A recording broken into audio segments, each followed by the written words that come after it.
the efforts of the Terra Cotta Heritage Foundation to preserve this community is kind of unique in the sense that it's one of the few cases I know where a community is trying to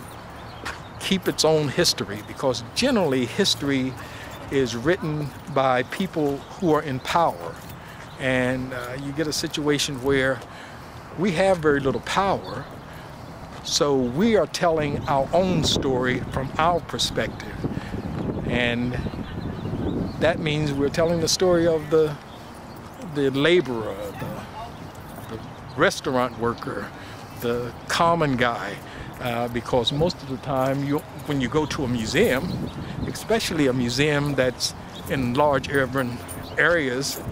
you only see the people who are the most prosperous or the people who are the wealthiest. And in this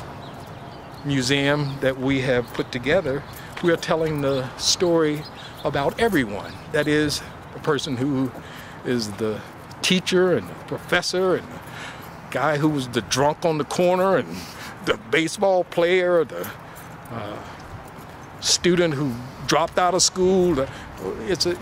Because it takes all of us to make a community, and we are proud of the opportunity that all of us have had, and surely we don't necessarily turn out the same way, but it collectively take all of us to build a community, especially a community like Terra Cotta. So yeah, we didn't have people who all succeeded. We had people who at least tried to make the best out of circumstances under which they were living. And so when sometimes I look back and think about the number of people who graduated from universities, the number of people in this community who have very impressive jobs and positions, it is, in my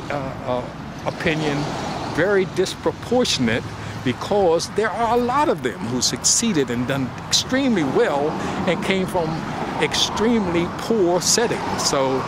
there must have been something here in the beginning of this community that allowed so many people to have succeeded. And that is why we're trying to preserve what was here, because it gives a unique